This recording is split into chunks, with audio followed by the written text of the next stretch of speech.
Hey guys, missing இம் year. இன்னைக்கு சிஎஸ்கேவோட plane ஒன்று பற்றி பார்க்கலாம். ஓப்பனர்ஸை பார்த்துலாமா? ஓப்பனர்ஸ் வந்து யார் யாருன்னு தெரியும் எல்லாத்துக்குமே. சஞ்சு சாம்சன் அண்ட் ஆயுஷ் மத்ரே, இவங்க 2 பேர் தான் ஓப்பன் பண்ணுவாங்க. அப்படி இல்லை, ஏதாவது ஒரு சான்ஸ் இருந்துச்சுன்னா ருத்ராஜ் வரலாம். அப்படி இல்லைன்னா இவங்க தான்.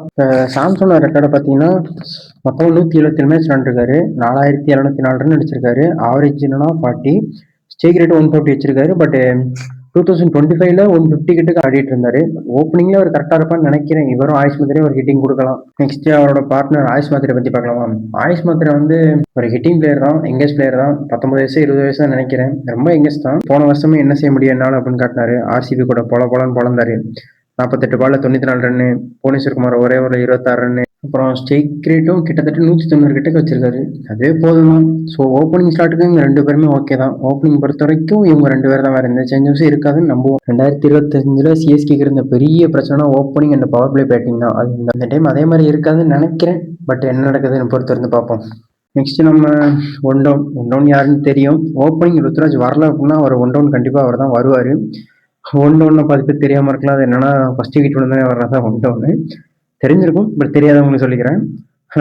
ருத்ராஜை பற்றி தெரியணும்னு அவசியம் இல்லை, நிறைய பேத்துக்கு தெரியும். இந்தியன் டீம்ல தான் ருத்ராஜை அவாய்ட் பண்ணிட்டு இருக்காங்க. அது யாருன்னு எல்லாத்துக்குமே தெரியும். இப்போ நடக்கிறது ஒன்னே ஒன்று தான், பாலிடிக்ஸ் வெர்சஸ் ருத்ராஜ். இது மட்டும் தான் இப்போ ட்ரெண்டிங்காக போயிட்டு இருக்கு. இவருக்கு ஜஸ்டிஸ் கேட்டு எங்கள் வாழ்க்கை ஓடியுமா சார்? அப்படிதான் எங்கள் கதையே இருக்கு. இந்தியன் டீம்லேருந்து ஸ்குவாட் அனௌன்ஸ்மெண்ட் வந்தால் அது இருக்க பாதி கமெண்ட் ஜஸ்டிஸ் ஃபார் ருத்ராஜ் மட்டும்தான் இருக்கும். மோஸ்ட்லி இதுதான் நான் நிறைய கமெண்ட்ல பார்த்துருக்கேன். 10,000 கமெண்ட், 20,000 கமெண்ட் எல்லாம் நம்ம பசங்க போட்டு வச்சிருப்பானுங்க. சரி, அதெல்லாம் நம்ம பேசி எதுவும் ஆக போகிறதில்ல. அதெல்லாம் அவங்க பேசினாதான் உண்டு. எது இருந்தாலும் ஒரு நாள் எல்லாம் மாறும் நம்புவோம். சரி, நம்ம ஸ்குவாடுக்கு வருவோமா? சரி, இப்போ ருத்ராஜோட ரெக்கார்டில் எடுத்து பார்ப்போம். போன சீசன் நல்லா தான் ஸ்டார்ட் பண்ணாரு. பட் என்ன செய்ய, இன்ஜுரின்னு சொல்லிட்டு வெளியில் போயிட்டாரு. ஆவரேஜ் என்னமோ 40 கிட்ட வச்சிருக்காரு. Strike rate 150. போனதில் 5 இன்னிங்ஸில் 250 வேற. போதும் இதுவே. பட் இவரை பற்றி நிறையா பேசணும் இல்லை, இவரை பற்றி எல்லாமே உங்களுக்கே தெரியும். ஸோ நான் ஸ்கிப் பண்ணுறேன், அடுத்ததுக்கு போகலாம். நெக்ஸ்ட் 4th பிளேயருக்கு தான் ரொம்ப போட்டி இருக்குன்னு நினைக்கிறேன். ஏன்னா 3 பேர் இருக்காங்க அதுக்கு. சர்ஃப்ராஸ் கான் ஒன்று, உர்வில் பட்டேல் ஒன்று, டெவால் பிரேவிஸ் ஒன்று. எனக்கு தெரிஞ்ச வரைக்கும் மோஸ்ட்லி டெவால் பிரேவிஸ் தான் ஆடுவார். ஏன்னா அவர் ரெக்கார்ட் எல்லாமே நல்லா தான் இருக்கு. ஏன்னா போன சீசன் பார்த்தோம் அவர் என்ன பண்ண முடியும்னு காட்டினாரு. பட் என்ன அந்த நோ லுக் ஷாட்டுக்குலாம் நிறைய பேர் இருக்கானுங்க ஃபேன்ஸ். டெவால் பிரேவிஸ் ஒரே சீசன்ல வந்து நிறைய ஃபேன்ஸை ஏற்றுக்கிட்டாரு. இறங்கும் போது கூட கிரவுண்ட்ஸில் நிறைய ரெஸ்பான்ஸ் இருந்துச்சு. பட் இருந்தாலும் நம்ம சர்ஃப்ராஸ் கானை பற்றி பேசி ஆகணும். ஏன்னா ரீசெண்டாக ஒரு டோர்னமெண்ட்டில் போட்டு வெளுத்துட்டு இருந்தார் ஸ்மார்ட்ஸில். காலையில் நைட்டு ஆக்ஷன் அப்படின்னா காலையில் போட்டு அந்த டீ அடிச்சார். 17 பால்ல 50 ரன்னும், 16 பால்ல 50 ரன்னும். ஐ மீன் ஒரு 30 பாலுக்கு 70 ரன் கிட்ட கிடைச்சிருந்தா நினைக்கிறேன். அதை பார்த்து தான் சிஎஸ்கே 75 லட்சம் கொடுத்து எடுத்திருந்தாங்க. அவரும் ஸ்டோரி வச்சிருந்தாரு, தேங்க்யூ ஃபார் சிஎஸ்கே அப்படின்னு சொல்லிட்டு. அப்புறம் 4th பிளேஸ் கடைசி நம்பர் எடுத்திருந்த உர்வில் பட்டேல் தான் இருக்காரு. அவர் நல்லா ஸ்டேக்கிங் கொடுத்துருந்தாரு, நல்லா ஹிட்டிங்கும் காமிச்சிருந்தார் போன சீசனு. அப்புறம் டெவல் பிரேவிஸ் இருக்கிறதுனால இவர் கொஞ்சம் பெஞ்செல்லாம் உட்கார வைப்பாங்கன்னு நினைக்கிறேன். வேற வழி இல்லை, நம்ம உட்கார வசம் ஆகணும். இந்த ஸ்டார்ட் கொஞ்சம் போட்டி ஓவர் தான். பட் இருந்தாலும் அவர் தான் பிரேவிஸ் தான் வருவார்னு நினைக்கிறேன்.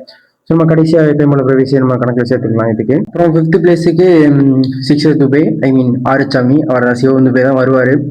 அதில் எந்த மாற்றமும் இல்லை. இவர் இம்பாக்ட் பிளேயர் ஆகணும்னா, பட் 5th இவர் தான், எந்த கன்ஃபியூஷனும் கிடையாது.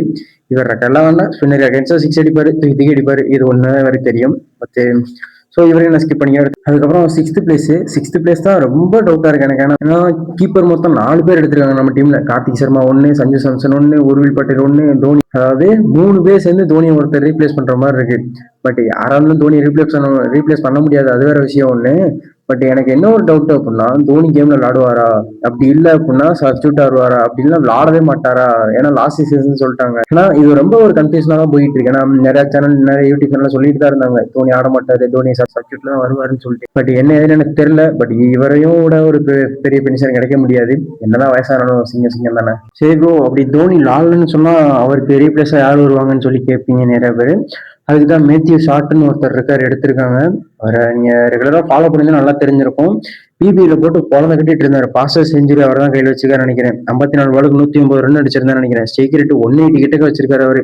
இவர் பேட்டிங் மட்டும் இல்ல, பவுலரும் கூட, ஒரு ஆஃப் ஸ்பின்னர். ஸோ இவர் ஒரு ஆல்ரவுண்ட் ஆப்ஷனா கூட சிஎஸ்கே யூஸ் பண்ணலாம். அப்படி ஓவர்சீஸ் ஸ்லாட் இல்ல, இந்தியன் பினிஷர் வேணும் அப்படின்னா இப்போ ரீசெண்ட் எடுக்கிற கார்த்திக் சர்மா அவரே யூஸ் பண்ணிக்கலாம்.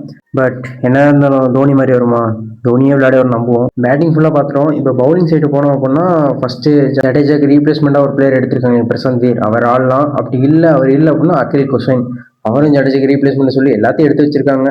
ஓவர்சீஸுக்கு வேணா அகில் கொஷின், அப்படி இந்தியன் உங்களுக்கு ஆஃப் ஸ்பின்னர் ஜடேஜா மாதிரி தேவைப்பட்டுச்சு அப்படின்னா நீங்க பிரசாந்த் யூஸ் பண்ணிக்கலாம். அப்புறம் நியூ பால் எப்பவுமே கலீலாம தான் போடுவாருன்னு தெரியும். அவர் கூட பவுலிங் பார்ட்னரா கம்போஜ் அவர் யூஸ் பண்ணுவாங்க. போன சீசன் அவங்க தான் போட்டாங்க. ஆளுக்கு 3 ஓவர் பவர் பிளேயே போட்டு முடிச்சிருவாங்கன்னு நினைக்கிறேன். அப்படி உங்களுக்கு ஓவர்சீஸ் பவுலர் தேவைப்பட்டுச்சு அப்படின்னா ஜாக் போக்கஸ் அவர் நல்லா போட்டிருக்காரு ஓவர்சீஸ் கண்டிஷன்ல. பட் சென்னையில செட் ஆகிறான் தெரியல, பொறுத்து பார்ப்போம். அப்படியே கொஞ்சம் ஸ்பின்னர் பக்கம் திரும்ப அப்படின்னா ராகுல் சகர் இப்போ புதுசாக எடுத்திருக்காங்களே அவரு. அவரை பத்தி சொல்லணும் அப்படின்னா ஒரு விக்கெட் டேக்கிங் பவுலர் நல்லா போடுவார். ஏன்னா தோனியே 2-3 டைம் எடுத்திருக்காரு இங்கே அபுதாபியில் நடக்கிறப்ப. இவர் கூட பார்ட்னரா வந்து நூர் அகமதை சேர்த்துக்கலாம். ஏன்னா போன வட்டம் நல்லா பண்ணாரு. சேப்பாக்கில் இல்லாமல் மும்பையில் கூட நல்லா தான் போட்டிருந்தாரு. ஸோ ராகுல் சகர் அப்புறம் நூர் அகமது 2 ஸ்பின்னர் நம்மளுக்கு தரமாக கிடைச்சிருக்காங்க. அடுத்து 3வது பிளேஸ்னா அகில் குஷைன், பிரசாந்த் வீர் இந்த மாதிரி ஏதாவது ஒன்று ட்ரை பண்ணலாம். இப்போ எல்லாத்துக்கும் இருக்க ஒரே ஒரு கேள்வி, நம்ம டெத் பவுலிங் என்ன 10 ரன் போட்ட இந்த 4 ஓவர் யார் போட போறீங்க ஆஃப்டர் 11th ஓவர்? அதுதான் இப்போ நிறைய பேர் கேள்வியா இருக்கு. அதுக்கு தான் மேட் கெண்டின்னு ஒருத்தர் இருக்காரு. அது நிறைய பேர் என்ன சொல்றீங்கன்னா ஒரு நியூ பால் பவுலரு, அவர் ஸ்விங்கிங் பவுலர் அப்படின்னு சொல்லிட்டு. அதெல்லாம் இப்போ ரொம்ப டெவலப் பண்ணிட்டாரு அவரு. ஏன்னா உங்களுக்கு வேணா கொஞ்சம் போட்டோஸ் காட்டுறேன்னு பாருங்க. ஏன்னா பாகிஸ்தான்ல இப்போ நடந்த சீசன் கூட 12 ஓவர் 18 ஓவர் 20 ஓவர்லாம் போட்டு விக்கெட் எடுத்திருக்காரு. ஒரு ஹாட்ரிக்கே எடுத்திருக்காரு. அப்புறம் கடைசியா 11வது ஆள் யாருன்னா நேத்தன் எல்லிஸ். அவர் தான் இப்போ நம்மளுக்கு இருக்க ஒரே ஒரு டெத் பவுலர்னு சொல்லிட்டு இருக்கீங்க. நல்ல பவுலர் தான், ஆனால் அவர் மட்டும் பவுலிங் இல்லை. டெத் பவுலிங்க்கு நிறைய பேர் இருக்காங்க. இவரும் இப்போ இந்தியா கூட இருந்த சீரீஸ்ல அவர் தான் நல்லா பண்ணிட்டு இருந்தாரு. சுப்மன் கில் விக்கெட், விராட் விக்கெட் நிறைய எடுத்துட்டு இருந்தாரு. ஸோ எல்லாமே நம்மளுக்கு ஓகே தான். 2025 பண்ணதை இப்போ பண்ண மாட்டோம் நம்புவோம். அண்ட் தேங்க்யூ கைஸ், இதோட வீடியோ முடிச்சுக்கிறேன். அடுத்த ஒரு நல்ல வீடியோ பார்க்குற வரைக்கும் டாடா பை. இதே மாதிரி உங்களுக்கு நிறைய பார்க்கணும்னா சப்ஸ்கிரைப் பண்ணி வச்சுக்கோங்க. ஏன்னா டெய்லி வீடியோ போடுறதா பிளான் பண்ணியிருக்கேன் இதுலேருந்து. ஸோ கண்டிப்பாக போடுவேன்.